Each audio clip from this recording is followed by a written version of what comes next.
Je reçois sur ce plateau Hubert Tetika. Bienvenue. Merci. Député national honoraire, élu de Kasongo-Lunda. Actuellement, c'est quelle province? Kwango, c'est le Kwango. J'ai du mal à retrouver par moment toutes ces provinces de mon pays. C'est quand même trop. 26. Ouais, on y est quand même allé. On a beaucoup fragmenté. On y est allé trop vite. Vous savez, quand je vois le président Mobutu, pendant 32 ans, comment on appelle, il n'a qu'à diviser une seule province, une seule. Oui, le Grand Bandundu fut une seule province. Ouais. Oui, si en 32 ans, quelqu'un n'a fait qu'une seule province, on ne pouvait pas en si peu de temps disséquer un peu tout ça. Voilà. Maintenant, on a tout fragmenté et puis... Voilà. On nous a vraiment saucissonné, trop de provinces. Et certains leaders qui étaient chauds pour certaines provinces ne sont plus chauds. Ben oui. Parce qu'on a fait sont terrés, certains terrés à Kinshasa. Oui, on a fait... Alors qu'ils étaient le premier à... Oui, parce que tout simplement, on a affaire à des provincettes maintenant. Ce sont des provincettes, il faut bien le dire. Et on n'a pas rempli toutes les conditions. Effectivement, l'idée n'était pas mauvaise en soi. C'était pour donner, pour rapprocher un peu plus le gouvernant de gouverner. Mais le problème c'est que est-ce qu'on n'a pas rempli toutes les conditions qu'il fallait? On ne va pas créer une province comme ça sans penser aux infrastructures, sans penser à beaucoup de choses. Voilà. On commence par la loi électorale. Oui. Il y a beaucoup d'enjeux politiques. Il y en a aussi socio-économiques. La loi électorale, le G13 out, on peut dire a quitté le débat. Le texte est au niveau de la commission PAJ, à ce que je sache, pour toilettage, enrichissement. Le FCC ne fait pas partie du débat. Et puis, du coup, on reproche aussi au président Bosso une gestion des débats voilà, qui n'est pas très démocratique selon ses détracteurs. Vous avez suivi M. Sessang à la fois passée, député national faisant partie du G13, qui n'avait pas sa langue dans la poche, aussi très critique. Il a même souligné en passant que ce régime ressemble à une sorte de garde du parc, mais devenus eux-mêmes des braconniers, c'est-à-dire ceux qui tuent, qui violent les textes qui sont censés protéger ou faire appliquer. Votre réaction en tant qu'acteur politique, vous êtes quelqu'un de très regardant concernant la politique de votre pays. Oui. Merci Fabien. Merci de m'avoir donné cette opportunité. Je suis là évidemment, je ne fais pas partie du Parlement actuellement. J'en étais membre la législature passée. Mais je suis tout simplement ici comme un analyste politique qui essaie de réfléchir. J'ai suivi, enfin, je n'ai pas suivi en direct l'émission de mon ancien collègue Sessanga, mais j'en ai entendu parler. Mais bon, on ne va pas se focaliser sur les individus, on va se focaliser sur les débats en général. Vous avez dit quelque chose là. Vous avez parlé des critiques acerbes de l'honorable Sessanga. Je vais y revenir. Vous avez parlé du FCC qui ne fait pas partie au débat. Bon, je voudrais juste là dire que bon, sur ce point-là, c'est pas un problème, ça. De toute façon, c'est un non-événement. Parce que tout simplement, moi qui vous parle, j'étais dans l'opposition, la législature passée, et nous avions eu en 2018 les mêmes problèmes lors de la loi électorale, de l'étude de la loi électorale. Quand on a mis les seuils, on a mis la caution, nous avions voulu en discuter avec les collègues. Mais c'était la même réponse. Écoutez, nous sommes la majorité. Si vous ne voulez pas, vous sortez. Bon, c'est vrai qu'on dit toujours que la loi électorale, c'est une loi sociétale. C'est vrai. Mais néanmoins, elle est sociétale. Elle requiert un large consensus. C'est vrai. Mais il faut que les gens se rappellent de quelque chose. Les gens ne doivent pas oublier ce que moi je considère comme des fondamentaux. Les fondamentaux, c'est-à-dire ce qui a été convenu déjà à Sand City. Il y a eu 4 points à Sand City, que moi je considère comme des fondamentaux. On s'est dit là-bas que désormais, l'accession au pouvoir en RDC ne se fera que par voie d'élection. Ça, c'était le premier point. Le deuxième point, c'est de dire qu'on organisera des élections tous les 5 ans. Le troisième point, c'est de dire personne de tous ceux qui étaient là, n'ayant gagné la guerre à l'époque, donc on devait mettre en place un mode de scrutin qui devrait permettre une large représentativité. C'est-à-dire un mode de scrutin qui devait permettre à tout le monde d'être présent. Vous vous rappelez que nous, et c'est pour ça qu'on a mis en place ce mode de scrutin qu'on appelle le mode de scrutin proportionnel. Un mode de scrutin que l'on sait déjà au départ un peu injuste. Mais on l'a adopté tout simplement pour permettre à ce qu'il y ait une large représentativité. Vous vous rappelez que nous étions 500 à l'époque du président Minankou, mais les 500 députés qui étaient au Parlement représentaient à peu près 188 partis. 5 ans 188 partis. Et maintenant, ça avoisine 1000. Aujourd'hui, non, je dis les partis représentés au Parlement. Hein. Parce comme force politique. Parce qu'évidemment, il faudra qu'on vienne aussi à cette notion de représentativité. C'est ce qui fait défaut ici chez nous, oui. Dans le chef de beaucoup d'hommes politiques. Vous savez, la démocratie rime avec la notion de représentativité. C'est-à-dire en démocratie, le pouvoir appartient au peuple. Le peuple doit vous reconnaître en vous donnant ne fût-ce qu'un siège ou quoi. J'entends ici parler de l'opposition non extra-parlementaire et tout ça. Écoutez, moi, ça me fait rire. Si le peuple ne vous reconnaît pas, en vous donnant pas même un seul siège, c'est-à-dire, attendez, logiquement, on pouvait bien mettre ça dans la loi, hein, que tout parti qui n'obtiendrait pas un seul siège, automatiquement, devait se dissoudre. Mais bon, on n'en est pas là. Mais cette notion de représentativité, il faut que les gens... Elle est importante. Hyper importante. Alors, lorsque un parti a, par exemple, 2 députés, un autre en a 40 ou plus de 40, celui qui a 2 députés doit quand même respecter le parti qui en a une quarantaine, par exemple. Non. La notion de représentativité consiste en ce que le peuple reconnaît, au moins en ce groupe-là, même par une seule personne. Hein, le peuple reconnaît ce groupe-là comme un groupe politique existant. Mais vous venez aux élections, vous avez toujours 0-0 et vous venez discuter. Franchement, un jour, il faut qu'on voie ça. Il faut qu'on fasse un débat sur ça parce que la démocratie rime avec la notion de représentativité. Alors, pourquoi j'en suis arrivé là? Je vais revenir à ce que je disais. Je disais que dans les fondamentaux à Sun City, on s'est dit, on accède au pouvoir au Congo qui est par la voie élective. 2, les élections tous les 5 ans. 3, personne n'ayant gagné la guerre à l'époque. Donc, on met en place un mode de scrutin proportionnel qui puisse permettre une large représentativité. C'est là où j'ai dit que, bon, à titre d'exemple, vous voyez, nous, quand nous étions au Parlement, sur 500 députés, il y avait 104. Les 500 députés représentaient 188 partis. Or, ailleurs, ça serait aux États-Unis, ça serait peut-être 2 partis. Ça serait en France ou en Belgique, ça serait 3 ou 4 partis. Et puis, le 4e point, c'est de dire que, voilà, l'organisation du processus électoral, tous les 5 ans, là, est laissée, évidemment, à la gestion du pouvoir en place. C'est ce qui a fait que, en 2011 et en 2018, nos amis du FCC, à l'époque, ils ne s'appelaient pas FCC, nos amis de la majorité à l'époque, pouvaient faire des propositions comme ils voulaient. La preuve, on est passé de 2 tours à 1 tour. Personne ne leur a demandé pendant ces temps d'aller étudier la loi électorale dehors. En 2018, on a mis en place le seuil. Après, on a mis en place, on a augmenté, on a changé la caution qui était, on est passé de la caution par liste à une caution par candidat. Donc vous voyez, c'est-à-dire que ils étaient au pouvoir, ils étaient la majorité, et voilà, ils pouvaient faire passer ça. Mais aujourd'hui, tout ce qu'on peut faire, c'est d'être un peu honnête. Avoir un peu d'équité, un peu de bon sens. Dire que voilà, maintenant, si la majorité qui est là dit que non, on supprime les seuils, on revient au détour ou on fait ceci, il faudra aussi que les autres aussi l'acceptent. Donc voilà, donc c'est un non-événement que l'FCC ne participe pas au débat, parce qu'à l'époque, nous aussi, on n'a pas participé au débat, on nous a demandé poliment de sortir, parce que nous ne voulions pas débattre sur le seuil. Ah, parce que vous faisiez partie de l'opposition. J'étais dans l'opposition, donc nous ne voulions pas débattre du seuil ou de caution, on n'était pas d'accord, on nous a prié poliment de sortir, donc ce n'est pas un problème que l'FCC ne participe pas. Maintenant, pour revenir à la loi, à la proposition du G13. Je voudrais qu'on fasse d'une pierre deux coups, parce que nous sommes au Parlement.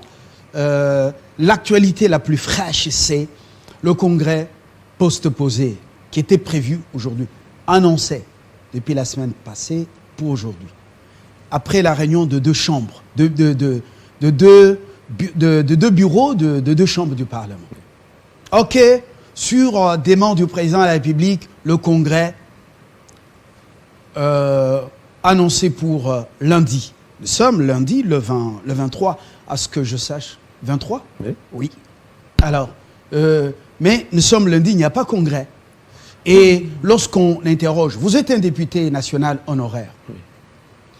Le congrès devait sortir un seul juge constitutionnel, Oui. se mettre d'accord Oui. et élire, Oui. soit désigné.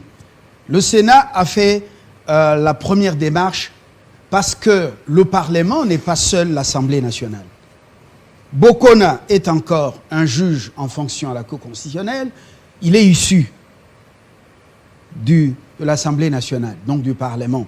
Vous vous souvenez, François Bokona. Oui. Vous vous souvenez de Mavungu, C'est notre ancien Oui. président de PAG. Mavungu, un grand juriste aussi de ce pays. Il Ancien est directeur de cabinet. Voilà, ancien directeur de cabinet de Binakou. Aujourd'hui, encore juge à la Cour constitutionnelle en fonction.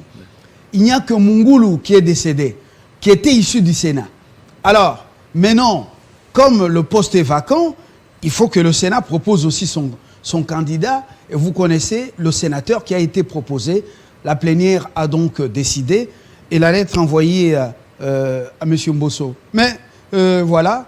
Mais l'Assemblée nationale semble traîner les pieds et faire les crocs à jambes. Est-ce que c'est ça l'état de droit? Je tiens d'abord à ce qu'on... C'est ça l'état de droit? J'espère qu'on va revenir sur la loi Parce qu'on n'a pas électorale. donné les vraies motivations de ce report. Mais attendez, est-ce que ça c'est vraiment un problème? Moi, je ne comprends pas. Oui. Est-ce que vous n'avez jamais vu une réunion reportée? Est-ce qu'on doit donner au public toutes les raisons qui font qu'on reporte une réunion? On peut reporter une réunion parce qu'une personne qui devait être là est empêchée. On peut reporter une réunion pour diverses raisons. Quel est le problème si on reporte une réunion? Ce n'est qu'un report, c'est rien ça. Ça va venir, ça va se faire. Donc, les gens peuvent... Ce juge constitutionnel doit encore venir de l'Assemblée nationale ou du Sénat. Les gens peuvent faire des supputations. Ils sont assez grands, c'est le Parlement. Oui. Les juges viennent du Parlement. Oui. Donc le Parlement va s'arranger. Hein, je parle du Parlement, je ne Oui. parle pas de l'Assemblée ou du Sénat. Mais dans les règles du jeu, selon vos us et coutumes, au Parlement, le juge doit venir de quelle chambre? Mais attendez, ils vont s'entendre. Hein. Les juges viennent du Parlement. On parle du Parlement. Hein. On ne dit pas Sénat, Assemblée nationale ou quoi. On dit 3 juges qui viennent du Parlement. Le Parlement, c'est un tout. Et ils sont assez grands pour s'entendre. Ils vont s'entendre. Vous êtes très souple, hein? Non, je préfère dire les choses telles qu'elles sont. Ils vont s'entendre et on aura les résultats. Non, ça, c'est pas un problème, ce n'est qu'un report. Il ne faut pas que les gens s'agitent autour de ça. Il y aura une solution, ça se fera et puis on verra ce qui sera proposé. Donc, ce n'est pas un problème. On parle du Parlement. Hein. Vous voyez bien les textes. Hein. Voilà. On revient à la loi électorale. Voilà. À propos de la loi électorale. Comme j'ai dit, donc, l'organisation du processus est remise au pouvoir en place. C'est lui qui gère le pays en ce moment-là. Nous avions connu trois élections. Vous avez vu que les deux dernières lois électorales étaient en majorité gérées par la majorité au pouvoir. C'est ce qui a fait que cette majorité avait même pris la latitude de passer par exemple de 2 tours à 1 tour. On a même, et en 2018, on a même introduit les seuils.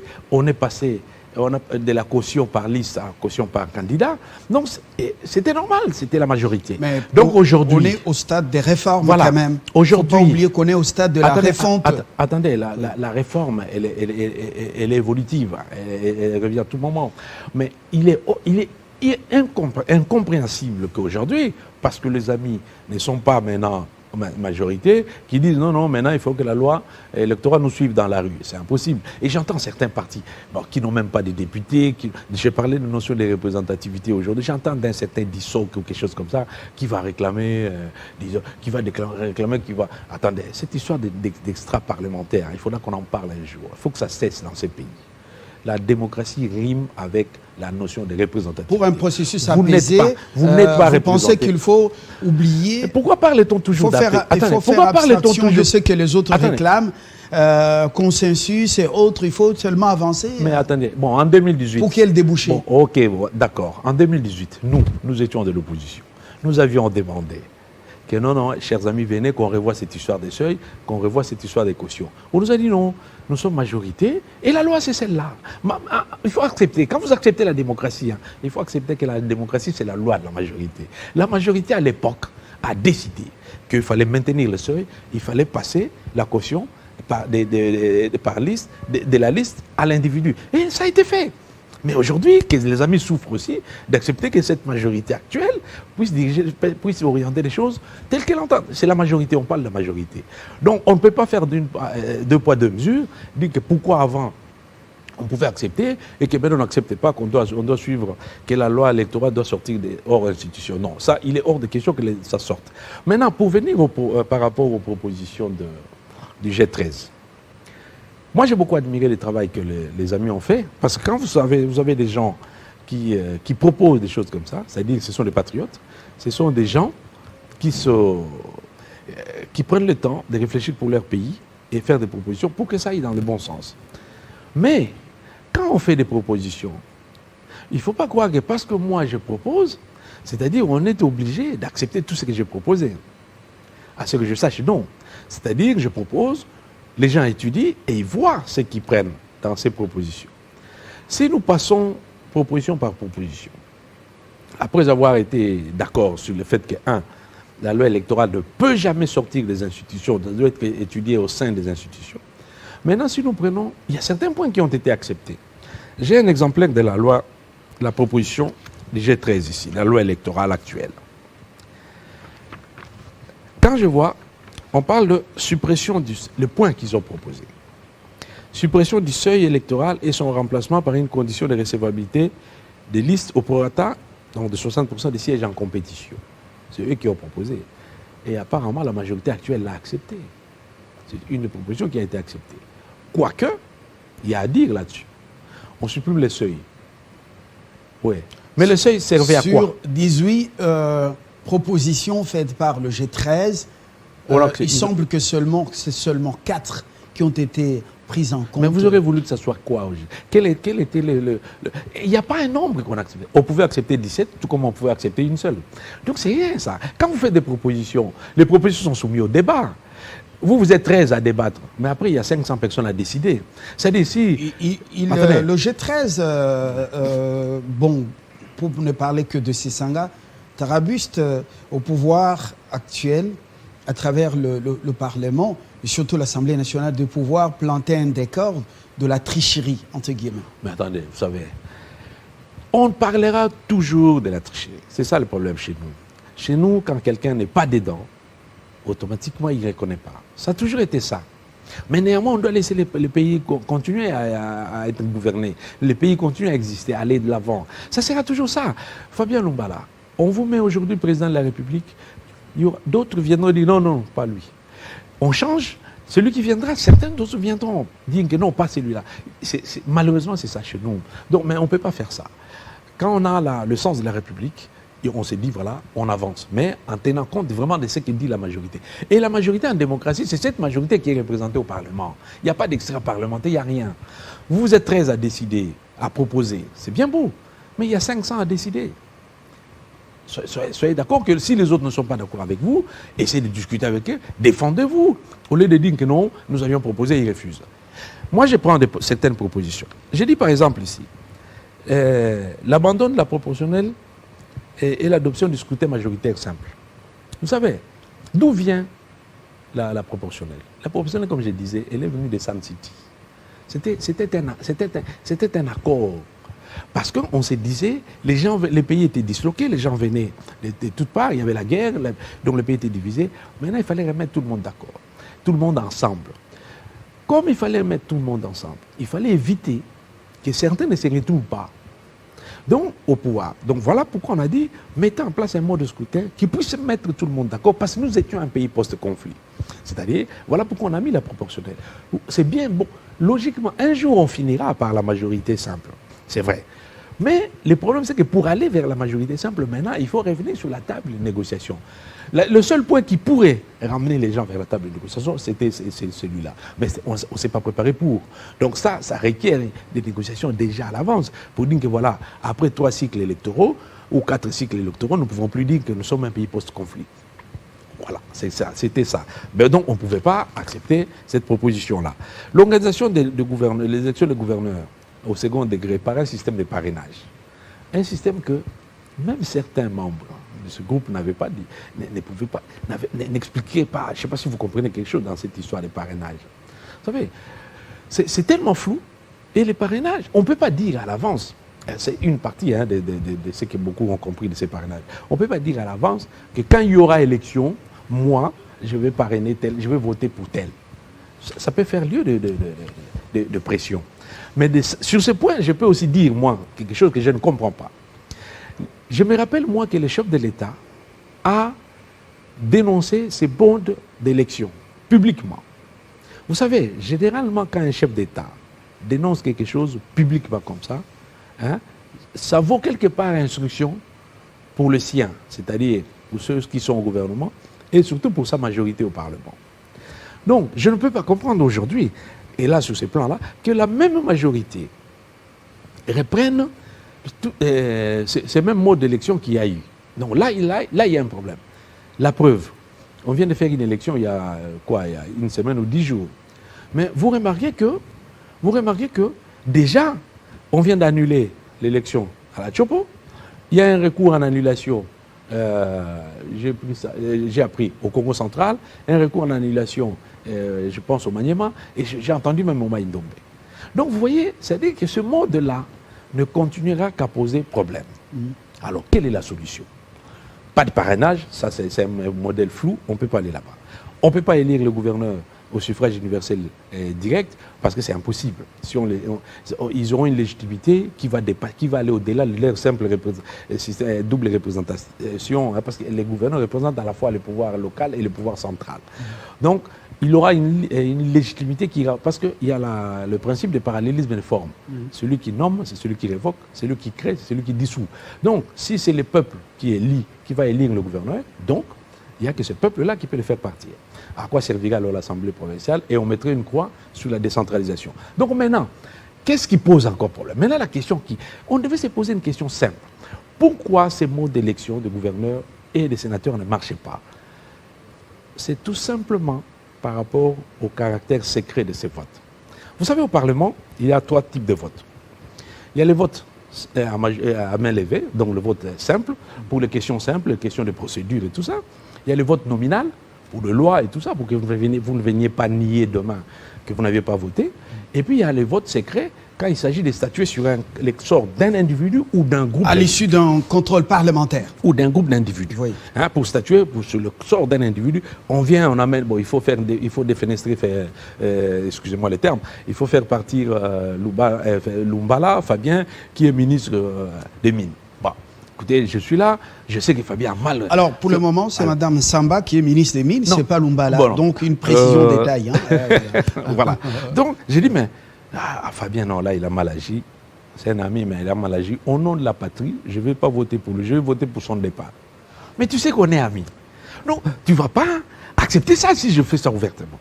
Mais néanmoins, maintenant, en cas de ce vote, pour ces votes-là, comment ils posent problème? Moi, je pense que c'est ces caractères secrets qui poussent les députés provinciaux à dire que non, on ne saura pas que j'ai voté pour tel, même si j'appartiens à tel. Nous devons apprendre ici, dans ce pays, la notion d'appartenance à des groupes politiques. Quand on appartient à un même parti, au fait, c'est quoi? Comment est-ce que ça se fait qu'on peut appartenir à un même parti? C'est tout simplement parce qu'on partage la même vision de l'organisation de la société. C'est comme ça que vous vous retrouvez dans un même parti. Mais comment comprendre que quelqu'un, il est député d'un parti, mais il va voter pour quelqu'un d'autre? Moi, je pense que pour ces votes, exceptionnellement, évidemment, ça va poser le problème avec la Constitution parce que c'est consacré dans la Constitution, mais pour ces votes, on aurait pu, tout simplement, enlever les caractères secrets. Tout simplement pourquoi? En disant, par exemple, moi je dis, je suis du même parti que vous. Vous êtes candidat gouverneur. Je suis député provincial. En quoi ça me gênerait, moi, séance tenante dans la salle, de me lever pour dire je vote pour Fabien Lumbala, qui est de mon parti? Quel est le problème? Pourquoi ça gênerait les autres? Parce que je fais partie, nous sommes du même ensemble. Donc, nous partageons la même organisation, la vision. C'est là où il y a eu un problème. Vous voyez par exemple l'UDPS à Kinshasa. L'UDPS avec 6 députés provinciaux n'a pas pu avoir un seul sénateur. C'est des choses inacceptables. Comment voulez-vous faire partie d'un groupe et vous ne partagez pas les valeurs? C'est de l'hypocrisie.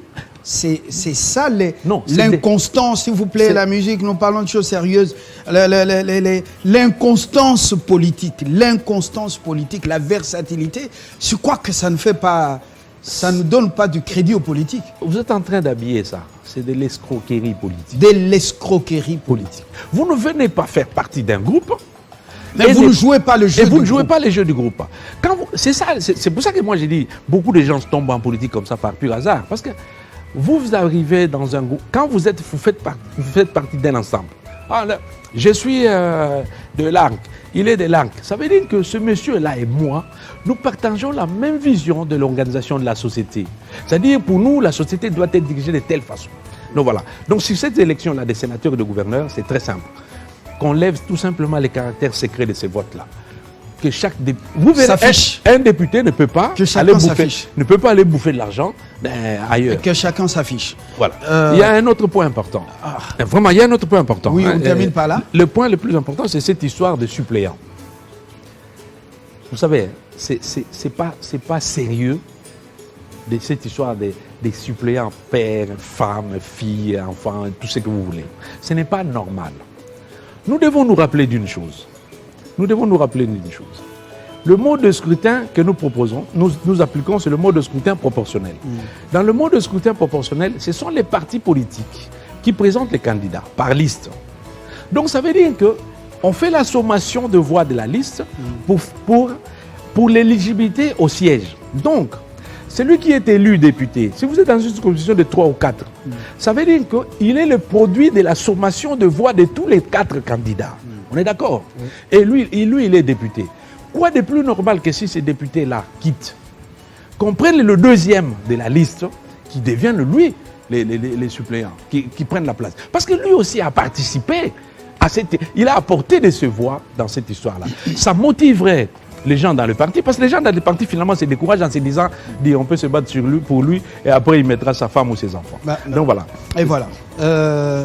On reviendra avec vous prochainement sur l'initiative de la réconciliation au Katanga. On pouvait en dire un mot. Est-ce que ça sera le cas pour le Grand Bandundu, le Grand Équateur, le Grand Kasaï? Je pense un petit mot sur ça? Non, un petit mot, tu sais, j'ai fait un rêve, vraiment. J'ai tellement pensé à ça, la nuit, que j'ai fait un rêve et j'avais un ami, moi j'étais député à l'ACLPT à Lubumbashi, hein. Oui. J'y ai vécu pendant 3 ans, et pendant 4 ans d'ailleurs, et j'ai beaucoup d'amis katangais. J'ai fait un rêve là, vous savez, cette nuit, j'ai parlé avec l'ami, je lui ai dit, mais qu'est-ce que vous avez fait? Il m'a dit non, j'ai dit, mais cette réunion-là que vous avez fait, c'est pour l'unité du Congo, renforcer l'unité du Congo ou l'unité du Katanga seulement?